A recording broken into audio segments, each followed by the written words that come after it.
was just a walkthrough, but was being able to do anything more today compared to last week? Yeah, it's hard to tell today because we didn't do anything full speed today, but he's been improving every day. How do you like the today and the whole week? How it's gone? It's been getting better every day this week. You know, a lot of things changing and shifting on us. Thought Monday and Tuesday were okay. It got way better Wednesday, and it was dialed in today. So I feel good about where we are.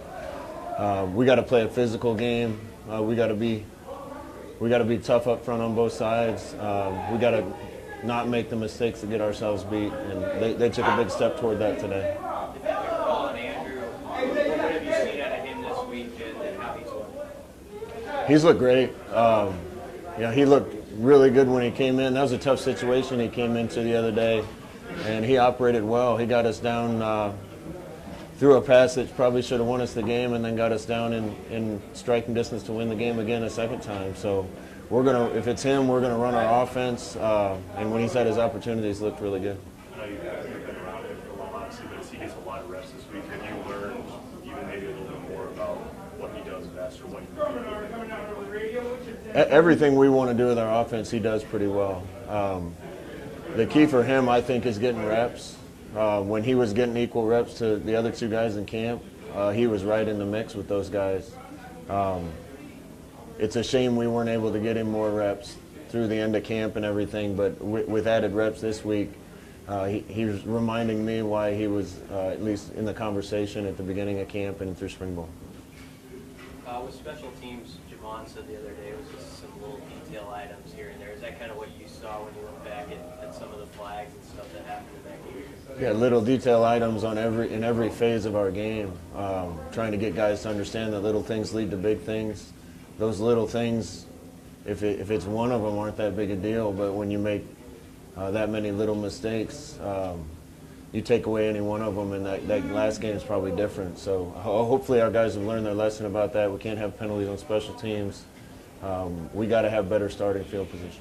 You talked to you guys this week about, you know, the team coming in being the underdog and put the target on your guys' back, but they seem to understand that. No, we've been talking to them about it. Every game matters. For us, we're going to approach every game the same. But I've coached at a place like this, and when you go play a game like this, it's like the Super Bowl for them. It's a great opportunity for a team to come into an environment like this and try to win, and they did it last year. They went into LSU, which is one of the best environments in the country, and beat them pretty handily. So I think our guys know what they're in for. They're going to play a really well-coached team that's going to play their butts off, and we have to play harder than them. How did the new headset rule play out for you guys last week? Did it go pretty smoothly, or were there things that bugged you about it? The only thing that bugs me about it is, well, two things. Is one, changing the rule to try to affect change on something where most people are doing the right thing anyway, and there's a few that aren't, and the rest of us have to suffer for it. I know the other thing that bothers me is the age limitation on it. If you're over a certain age and you're not a GA, but you're a quality control, then you can't be on a headset, and that doesn't seem right to me. That seems like they're discriminating against older coaches that are still trying to help with teams. It didn't really affect us during the game, so we'll deal with it just fine. I'm just not sure that's the right way to curtail staff size. What will go into your decision on whether you play Martinez or not? Is it strictly physical, or is it, you know, that you want to rest him or anything like that? No, it's strictly physical. We got to make sure that he can run all the things that we want to run, that he's healthy enough to be able to avoid and protect himself, and the biggest thing is we have to make sure he's healthy enough that there's no added risk to further injury. At what point before the game do you think you want to make a decision? It might be 2 minutes before kickoff. He's going to be out there warming up. He's looked really good, getting better. I don't know if it'll be this week. I don't know if it'll be next week. He might look great tomorrow and be ready to go. He might not look great a week from Friday. I feel really good about where he is right now, considering how bad the play looked, but it's just day to day. Speaking specifically about the walkthrough today, how much did having a game under their belts help them with kind of going through the process of that walkthrough? It helps a ton. You know, it was just unfortunate this team didn't get to play 2 weeks ago, and we're kind of a week behind. But listen, those things happen. This is my 3rd year in a row, as I've said, dealing with a cancellation, and we're going to do the best we can to get our team right no matter what the circumstances.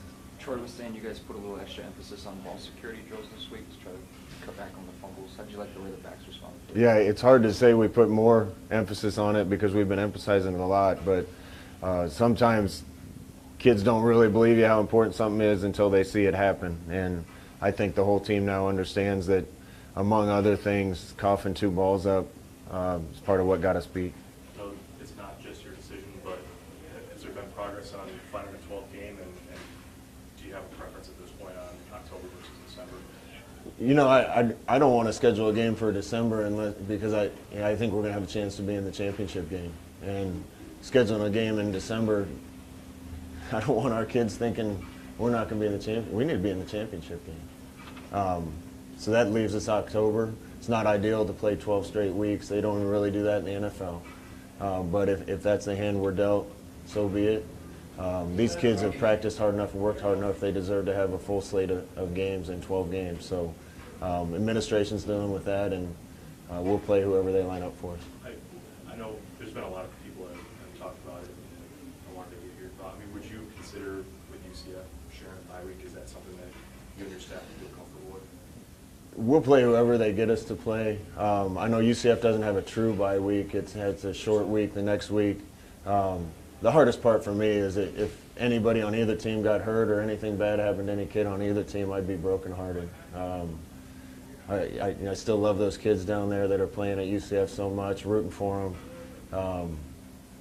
It'd be a great game.